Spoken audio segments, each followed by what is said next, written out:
Oke, halo semuanya. Perkenalkan nama saya Gali Aji Sabdaraya. Pada video ini saya akan membahas buku Software Testing Foundation karya Andreas Pilner dan Thilo Lans. Tapi di video ini saya akan memfokuskan pada chapter 2-nya yang berjudul Software Testing Basic. Nah, chapter 2 buku ini, Software Testing Foundation, itu berisi pengenalan testing kepada para pembaca. Di sini banyak membahas apa saja dasar-dasar melakukan testing, kemudian prinsip-prinsip apa yang digunakan oleh dalam selama testing, kemudian bagaimana alur eh, perencanaan segala pelakuan testing itu bagaimana. Di buku ini dijelaskan. Nah, eh, awalnya buku ini menjelaskan software itu tricky karena dia nggak punya wujud fisik. Nah, hal ini yang membuat software itu, testing di software itu menjadi susah. Testing manual itu hampir hal yang mustahil karena tadi nggak ada bentuk fisiknya. Jadi hanya berbasis pemeriksaan visual, yang mana ini terbatas. Kemudian itu harus membaca dokumentasi developernya itu, yang secara teliti. Oleh karena itu, testing itu eh, adalah hal yang sulit di software ini. Dengan tujuan testing ini meminimalkan resiko yang kegagalan sistem yang merugikan. Software itu kalau rusak atau tidak sesuai harapan itu sangat-sangat problematik karena merugikan tidak hanya uang tetapi juga reputasi. Mungkin ada juga bahkan sampai ke nyawa kalau kalau kita melihat ke AI yang mana diintegrasikan pada robot mungkin, tapi itu lain ceritanya lagi. Nah, buku ini juga menjelaskan eh, istilah-istilah dalam terminologi defect dan kesalahan. Nah, kayak kayak error itu kesalahan manusia. Kemudian ada fault itu adalah kesalahan dalam kode. Kemudian ada failure yaitu kegagalan sistem saat aplikasi tersebut dijalankan atau digunakan. Nah, ketiga istilah ini itu saling berhubungan uh, dengan hubungan sebab akibat, yang mana satu kesalahan manusia error itu bisa menyebabkan fault di dalam kodenya, di dalam desainnya. Nah, fault ini memicu failure yang akan dilihat oleh para pengguna atau tester saat testing nanti. Tidak hanya itu, buku ini eh, juga menjelaskan berbagai macam dokumen dan objek yang dilakukan dalam testing.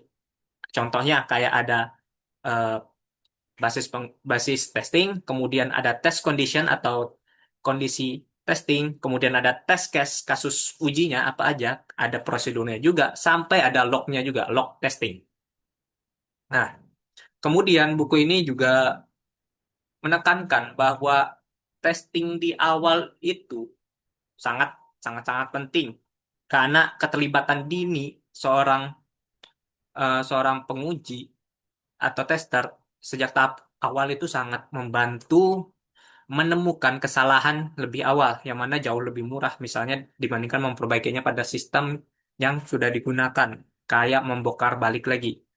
Kemudian buku ini juga ada 7 prinsip-prinsip utama yang digunakan dalam testing. Itu ya banyak 7 prinsipnya ada. Testing itu tidak eh, perlakuan awal testing itu lebih baik. Kemudian tidak mungkin untuk menguji semua kombinasi testing. Kemudian testing error itu berada di modul-modul tertentu yang berdekatan dan masih banyak lagi. Kemudian buku ini juga menjelaskan tentang kualitas software menurut ISO 25010, yang mana kualitas software itu dibagi menjadi dua, yaitu model kualitas dalam penggunaan dan juga model kualitas produknya. Kemudian buku ini menjelaskan bahwa testing itu tidak hanya satu kali kerjaannya, cuman banyak proses-proses seperti test planning, test monitoring, kemudian analisis, kemudian desain, implementasi, execution, dan terakhir completion. Nah, prinsip proses-proses ini secara teoritis mungkin eh, dilakukan secara sekuensial, berurutan. Tapi biasanya cara praktik itu bakal overlap, overlap tumpang tindih atau dilakukan secara bersamaan. Itu secara praktikal. Kemudian eh, buku ini juga menjelaskan bahwa ada perbedaan pemikiran antara developer dan tester. Nah, yang mana developer ini biasanya terlalu optimis pada kodenya sendiri, yang mana dia terlalu fokus pada solusi. Sedangkan tester itu biasanya harus bersikap skeptis dan juga kritis pada fokus kesalahan yang dibuat developer tadi. Nah, ini developer tadi itu menyebabkan konfirmasi bias itu di dalam buku tersebut. Nah, itu adalah pembahasan-pembahasan yang ada di dalam buku tersebut. Menurut saya, buku ini penyampaiannya tuh lumayan mudah dipahami, meskipun banyak kata-kata teknis seperti artefak tadi, test case, kemudian log, segala planning, segala atau apa. Cuman untuk menjelaskannya kepada pembaca ini kata-katanya lumayan straightforward. Kemudian materi yang disampaikan juga belum sampai tingkat-tingkatan lanjut. Ini masih basic sesuai dengan namanya buku ini. Ini menjelaskan dasar-dasar testing, kemudian pekerjaannya tester itu apa, kemudian objek tadi artefak apa yang digunakan, kemudian alurnya bagaimana. Nah, eh, penjelasan-penjelasan itu bisa menambah pengetahuan para pembaca akan bagaimana sih testing itu di software tuh. Nah, buku ini banyak mengajarkan saya tentang testing. Yang pertama tadi, software itu tricky, sehingga pengujian itu agak susah bukan agak susah, sulit untuk menguji hal yang tidak memiliki fisik. Untuk itu tadi perlu proses pengujian yang struktur dan sistematis. Kemudian ada dokumentasinya seperti artefak tadi. Nah, testing ini bisa menunjukkan kecacatan tapi tidak bisa membuktikan bahwa kecacatan itu tidak ada lagi dari prinsip-prinsip kayak kemudian testing awal itu sangat penting karena menghemat biaya daripada memperbaikinya pas sudah di deploy atau sudah dijalankan. Nah, kemudian ada bug atau error itu biasanya eh, terkumpul pada modul tertentu saja. Jadi lebih baik langsung fokus pada modul yang relevan dan juga yang rawan. Kemudian eh, test case itu ya yang sama terus dipakai itu itu tidak akan menemukan kesalahan baru karena kecacatan yang ditemukan oleh tes tersebut sudah ditemukan sebelumnya sehingga tidak bisa lagi memberikan informasi yang baru. Harusnya itu tes testing atau test case itu selalu diperbarui atau divariasikan.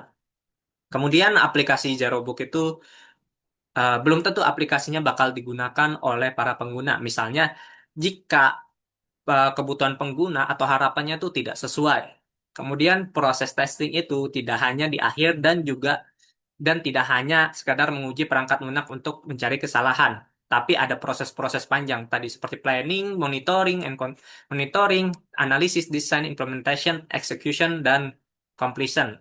Kemudian testing itu bukan hanya tentang memeriksa apakah sistem itu memenuhi persyaratan atau user story atau spesifikasi lainnya, tetapi juga memastikan testing itu memenuhi keinginan dan harapan penggunanya di dunia nyata. Kem- eh, Kemudian kualitas software itu bukan hanya bug free, tapi tadi berdasarkan standar internasional 25010, software itu dinilai dari kualitas penggunaannya seperti efektivitas, efisiensi, kepuasan, dan cakupan konteksnya. Kemudian modal kualitasnya yaitu kesesuaian fungsional, efisiensi kinerja, kompatibilitas, kegunaan, keandalan, keamanan, pemeliharaan, dan portabilitas. Nah, itu. Menurut saya, dalam buku itu ada dua hal yang menarik bagi saya. Yang pertama itu prinsip exhausting testing, hal yang mustahil. Banyak eh, ibaratnya dia bilang kalau pengujian semua kombinasi itu tidak bakal atau pengujian terus-menerus. Karena kenapa? Karena pengujiannya tuh hanya eh, anggapannya pengujian semua kombinasi itu berapa perakiraan lama waktunya. Nah, ini bisa exhaustive testing ini bisa dibuktikan secara matematika dengan menggunakan kombinatorika. Yang mana di sini dia memberi contoh, misalnya ada 10 model kendaraan yang masing-masing memiliki 5 pilihan mesin, kemudian 10 jenis velg dengan dua pilihan ban, ban musim panas dan ban musim dingin. 10 pilihan warna masing-masing itu memiliki tiga efek warna yang berbeda, matte, glossy, dan pearl. Nah, pilihan 5 serta 5 pilihan sistem lainnya, hiburan. Nah, kombinasi tersebut itu menghasilkan 150.000. Nah, perkiraan untuk menguji itu memakan waktu 1,7 hari. Nah, misalnya kita tambahi lagi 50 fitur, berapa kombinasinya? Itu naik secara eksponensial menjadi 150.000 dikali 2 pangkat 50 tadi, 50 fitur. Atau atau yang lebih tepatnya itu sekitar 168 kuintiliun. Kuintiliun, bukan miliar, bukan triliun, bahkan lebih dari triliun, kuadriliun, ya bahkan lebih dari itu lagi, kuintiliun. Anggap aja kuintiliun. Nah, itu mengapa exhaustive testing itu bisa dibuktikan dengan matematika. Kemudian adalah konfirmasi bias oleh developer itu. Kenapa developer itu cenderung konfirmasi bias? Nah, cara psikologis itu eh, mereka tuh terprogram untuk bersikap konstruktif yang mana mereka fokus bagaimana cara membuat kode bekerja sampai solusinya. Mereka itu tidak sadar kalau mau merancang pengujian yang memvalidasi model mental mereka sendiri.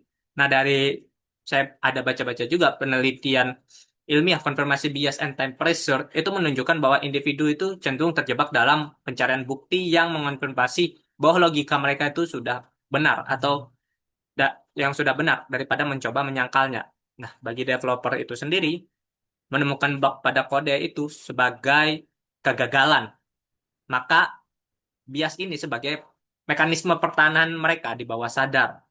Kak, tidak hanya itu, tekanan waktu juga berpengaruh dalam pengembangan yang cepat yang memaksa developer itu mengandalkan intuisi yang cepat sehingga rentan terhadap bias ini. Itulah mengapa biasanya testing itu biasanya disarankan untuk jangan developer menguji kodenya sendiri atau lebih baik orang lain yang mempunyai tadi seperti tester yang mempunyai profesionalisme skeptis yang mana selalu eh, curiga atau selalu berprasangka buruk kepada kode yang dibuat oleh developer tadi.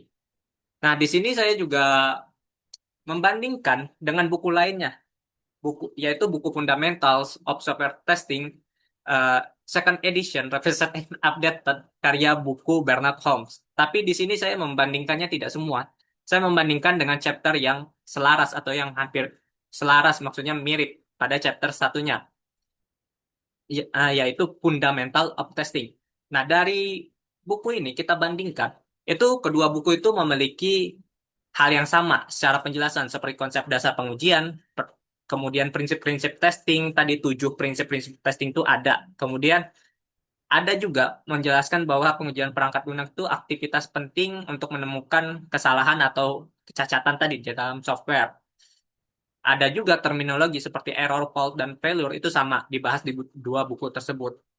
Kemudian ada alurnya juga proses-proses planning, monitoring, kontrol, analisis, design, implementation, execution, dan completion juga dibahas di kedua buku tersebut.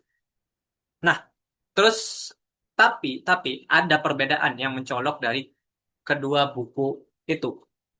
Nah, kalau buku yang fundamental ini, Holmes itu ada subbab khususnya, yaitu kode etik tester, yang mana membahas tanggung jawab kode etik atau tanggung jawab eh, tester kepada masyarakat dan kepada profesinya. Buku tersebut itu menjelaskan aspek-aspek utama dalam kode etik tester, misalnya tanggung jawab terhadap publik, klien, dan perusahaan. Kemudian kemudian penilaian profesional, manajemen rekan kerja, kemudian tanggung jawab terhadap pengembangan diri sebagai profesional. Ini tester harus memastikan bahwa perangkat lunak itu disetujui dan untuk dirilis sudah memenuhi kebutuhan yang tidak bakal menggunakan yang maaf yang tidak bakal membahayakan pengguna atau lingkungan.